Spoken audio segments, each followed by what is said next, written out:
स्थानीय केंद्रीय विद्यालय में क्षेत्र के बच्चों को नामांकन न मिलने को लेकर स्थानीय निवासियों में भारी रोष है। समाज सेवी रंजीत महतो ने विद्यालय प्रबंधक को एक मांग पत्र सौंपकर स्थानीय बच्चों के लिए 60% सीटें सुरक्षित करने की बात कही गई। स्थानीय निवासियों का आरोप है कि विद्यालय प्रबंधन द्वारा नामांकन प्रक्रिया में बंगाल और अन्य दूरदराज के क्षेत्रों से आने वाले बच्चों को प्राथमिकता दी जा रही है। विद्यालय से मात्र 3 किलोमीटर के दायरे में रहने वाले स्थानीय बच्चों को प्रवेश नहीं मिल पा रहा है। पिछले कई वर्षों से यही स्थिति बनी हुई है, जिससे स्थानीय प्रतिभाएं शिक्षा के अधिकार से वंचित हो रहे हैं। ग्रामीणों ने वर्तमान नामांकन प्रक्रिया की निष्पक्ष जांच की मांग उठाई है। उन्होंने मांग की है कि यह सार्वजनिक किया जाए कि किन बच्चों के क्षेत्र में बच्चों को प्रवेश दिया जा रहा है।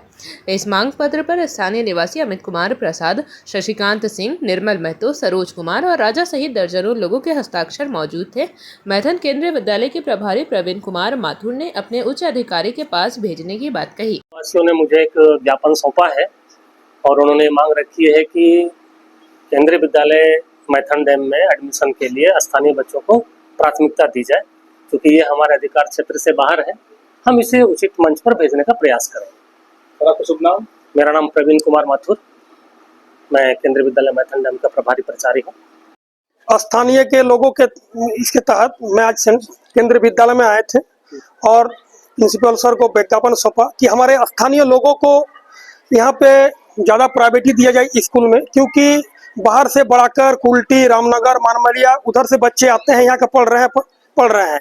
लेकिन हमारे 2 किलोमीटर 4 किलोमीटर क्षेत्र के जितने बच्चे हैं वो पढ़ने के लिए वंचित हो जा रहे हैं। और एक विषय बोल रहे हैं कि इस स्कूल में हमेशा बच्चे को जब भी एडमिशन कराते हैं वेटिंग लिस्ट में रख देता है। वेटिंग लिस्ट क्या, बच्चे देश का भविष्य है। वेटिंग लिस्ट ट्रेन का टिकट नहीं है। अब बच्चे को ट्रेन का टिकट जैसा वेटिंग लिस्ट में रख दे रहे हैं। ना वो दूसरा स्कूल में पढ़ा पा रहा है, ना इस स्कूल में पढ़ा रहा है। अब एक बार ही बोल दीजिएगा ना एडमिशन नहीं है। इस मुद्दे पे हम प्रिंसिपल से बात किए, प्रिंसिपल दिए, बोले कि मेरा इसमें कोई रोल नहीं है। ऊपर में आपका जो प्रपोजल दिए हैं ऊपर तक हम भेजने की कोशिश करेंगे। और बोले हैं कि यहाँ के बच्चे सिर्फ 25% ही ले पाएंगे। जितने सबसे प्रायोरिटी दिए उन्होंने डीवीसी का, दूसरा कैटेगरी में आर्मी, सीआईएसएफ और अदर्स का, उसके बाद दिए हैं आपका बैंक वाले हैं सीसीएल बीसीएल का, और तीसरा चौथा में जो बचेंगे मतलब इसके पास सीट लॉटरी होगा।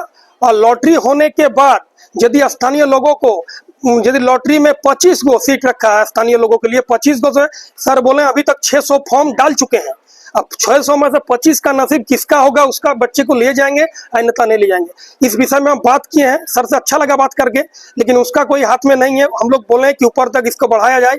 और हम स्थानीय विधायक जी, स्थानीय हम लोग जी से मांग करते हैं कि एक सेंटर स्कूल, केंद्रीय विद्यालय मुगमा हो, निरसा हो, पंचित हो, इस क्षेत्र में खोलने का प्रयास करें, ताकि यहाँ के बच्चे पढ़ाई से वंचित ना हो। यहाँ के बहुत से बच्चे पढ़ाई से वंचित हो रहे हैं। हम लोग मैथन में एक मिडिल स्कूल डीबीसी के थे, जो डीबीसी ने उसको बंद करने के लिए जिसमें 586 बच्चे हैं, वो डीबीसी बंद करने जा रहे हैं, स्विच गार्ड ऑफिस खोल रहे हैं। तो ये भी बहुत बड़ा मुद्दा है। मैथन में आज का डेट में कोई भी स्कूल नहीं है। डबल स्कूल का फी इतना बढ़ गया है कि 45 से 50 हजार हर सालाना दे रहा है।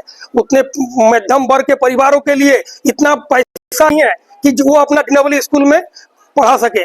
हम आग्रह करते हैं सभी से कि इस केंद्र विद्यालय खोला जाए या मैथन में एक डीएवी स्कूल भी खोला जाए, ताकि यहाँ का बच्चा पढ़ाई से वंचित ना हो। जेपी भारत लाइव, भारत की बात जेपी के साथ। वीडियो को लाइक करें, शेयर करें और चैनल को सब्सक्राइब करें।